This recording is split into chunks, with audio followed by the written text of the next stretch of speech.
favor for really good security, especially since I fly a whole lot. I guess what I'm worried about, though, is that, is this a situation where we didn't have the right security precautions, or, that we need to do more things, or is it just that people are just incompetent? They just didn't see the signs and do something? Well, before we reach a decision or a conclusion that someone was maybe incompetent, what we need to do is go back and take a look at the information, exactly what information was available. It's clearly that in this case and also the case at Fort Hood, it appears that there were a number of red flags that were raised that our intelligence communities, our law enforcement community should have responded to them in a more aggressive and a more positive way. As Dutch said, this is a real and a continuing and a serious threat. In this case, the father of this individual appeared to bring this individual to the American intelligence community's attention. It appears that this guy might have been radicalized or associating with radical terrorists or jihadists in London, that he probably traveled to Yemen. All of these would have raised red flags and should have moved this person very quickly to the top of a no-flies list and brought a tremendous amount of attention to our intel community. Congressman Ruppelsberger, I know that there'll be a criminal investigation that's already begun. What is it that we can expect Congress will be doing in the days and weeks to come about this?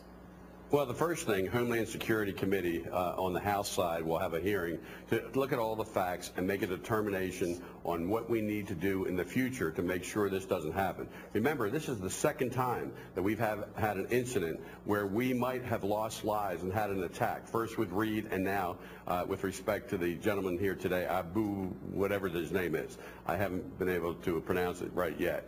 Now, what we need to do is to make sure that we have the system that works. We need to make sure that we have a better communication with our allies. We need to make sure, say as an example with Nigeria, that they have better equipment. But what concerns me more than anything, this could be a test. This could be Al-Qaeda possibly finding chemicals that can't be detected based on the equipment we have now. So we have to be vigilant, we have to do our oversight, and we have to make sure that we connect the dots to protect our citizens from another attack. Congressman Hoekstra, this, as luck would have it, this plane was going into your state, into Michigan, coming out of Amsterdam.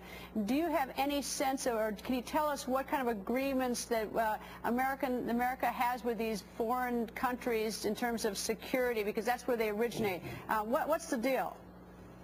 Well, I've actually spent a lot of time talking with the Dutch about their counterterrorism efforts, homegrown terrorism. I think that the security precautions at Schiphol are very, very good. That's their international airport. And that's one of the things, I think we've got very good agreements between the Dutch, the European Union, about who gets onto planes, who can come to the United States. We're going to have to see how this guy got through the cracks, and when he probably should have been identified and targeted, he was not. Congressman Ruppelsberger, I know you've made a bunch of trips, even with Congressman Hoekstra, to Afghanistan and have been all over those places which we think of as fertile breeding grounds for Al-Qaeda. What about Nigeria? Is that typically a place, or I guess that maybe he was in Yemen, maybe that might have been a place? Well, Yemen I was in Yemen. I believe, Peter, you and I were in Yemen together. Yemen concerns me as a country. You have a government that's more of a dictatorship. It's very open and loose. There's a lot from information that we've received. There's a lot of training involving terrorists and extremists. So when you look at Yemen, and that's what concerns me, when this individual had a connection to Yemen, that just should be, as Peter said, it should be a wake-up call that we need to be more aggressive and finding these individuals and to making sure that we investigate them so an event like which happened yesterday does not occur. Congressman Hoekstra, will you be able to help us Americans find out what it was that was said to that embassy, if in fact something was said by the father in Nigeria to the embassy, so that we have more information, we aren't kept in the dark about it? Because I'm deeply curious what the father said, how much of a warning it was. Well, absolutely. I think Dutch and I are both for giving as much information to the American people to understand the threat.